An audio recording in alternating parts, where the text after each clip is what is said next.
Hello future officer, स्वागत है आप सभी का हमारे 45 days pre plus mains challenge के डे 9 में। उम्मीद है आप सभी अपनी पढ़ाई में जी जान लगा रहे होंगे। आज के मेरे ये सारे टारगेट है, तो चलिए देखते हैं कि आज के मैं अपने टारगेट कैसे कंप्लीट करती हूँ। अगर आप मेरे कुछ दिनों पहले की स्टडी ब्लॉग देखे होंगे तो आपको पता होगा। अगर आप नहीं देखे हो तो आप जाके देख सकते हो। मैं कुछ दिनों पहले ही सेक्शनल मॉक लगाना स्टार्ट कर दी हूँ मेंस का, और मैं स्टार्टिंग की हूँ अभी क्लर्क मेंस लेवल से। आज मैं आरआरबी क्लर्क मेंस के लिए रीजनिंग का सेक्शनल मॉक लगाई, जिसमें कि मैं अटेम्प्ट बहुत कम की थी और एक क्वेश्चन गलत भी कर दी थी, जिस वजह से मेरा परसेंटाइल तो बहुत ही बुरा आया है। 38 परसेंटाइल आया है मेरा, और एक क्वेश्चन गलत कर दी थी। वैसे तो मैं पजल 3 से 4 मिनट में बना लेती थी, पर एक जगह मैं फंस गई थी। एक पजल में मुझे समझ नहीं आ रहा था, क्योंकि उसमें 3 प्रोजेक्शन थे, कौन से प्रोजेक्शन को लेके बनाऊं। उसी चक्कर में फिर टाइम निकल गया और मेरा अटेम्प्ट बहुत कम था। क्वेश्चन में नंबर ऑफ सिंबल निकालने थे, जिसमें कि मैं 6 निकाली पर 7 था, इस वजह से मेरा रॉन्ग हो गया। अब देख सकते हो 3 से 4 मिनट में मैं पजल बना रही हूँ। वैसे तो ठीक है, पर थोड़ा सा और टाइम कम करना पड़ेगा। मिसलेनियस क्वेश्चन को मैं इग्नोर ही कर रही थी, नहीं बना रही थी, क्योंकि मेरा टारगेट था कि मैं पजल को सारे पहले बना लूँ। और जैसे कि मैं बताई कि फिर लास्ट में एक पजल में मैं फंस गई थी और टाइम आउट हो गया। कभी भी मैं मॉक देती हूँ तो फिर सबमिट करने के तुरंत बाद ही मैं एनालाइज कर लेती हूँ। सेकेंड डे एनालाइज करूँगी, इसके लिए मैं नहीं छोड़ती हूँ, क्योंकि फिर सेकेंड डे एनालाइज करने के लिए याद नहीं रहता है कि क्या गलती की थी मैं।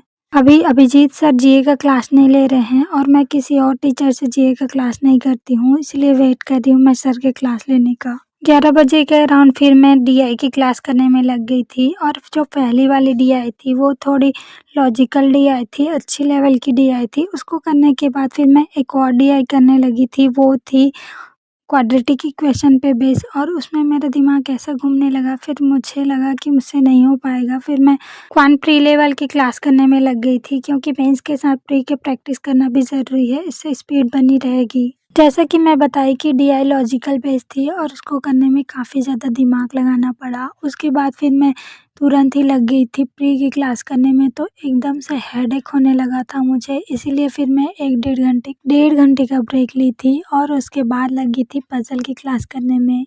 डीआई सॉल्व करते हुए रिकॉर्ड कर ली। उसके बाद फिर पूजा की। पूजा करने के बाद फिर मैं आज हिंदी की क्लास की, और आज मैं कंप्यूटर को रिवाइज नहीं की हूँ और ना ही कोई क्लास की हूँ। कंप्यूटर को लेके मैं बिल्कुल भी सीरियस नहीं हूँ। 2 दिन पढ़ती हूँ तो फिर तीसरे दिन स्किप कर देती हूँ। जबकि मेंस में जीए एंड कंप्यूटर 2 ऐसे सब्जेक्ट होते हैं जो कि गेम चेंजर होते हैं। अगस्त मंथ में मेरा टारगेट था कि मैं पूरे जून मंथ का जीए रिवाइज करूँ, और मेरा टारगेट तो मैं कंप्लीट कर ली हूँ।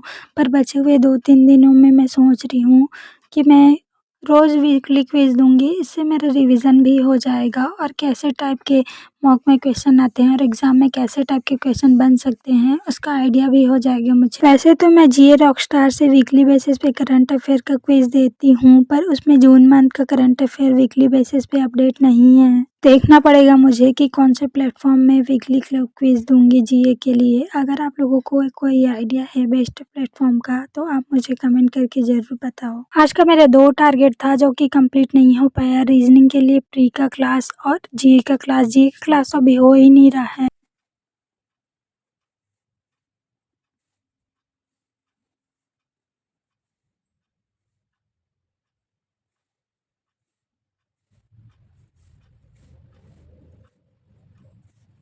That's all about today. अगर आप मेरी बैंकिंग जर्नी से जुड़ना चाहते हैं तो वीडियो को लाइक और चैनल को सब्सक्राइब कर लीजिए। मिलते हैं कल के टारगेट के साथ। Thanks for watching.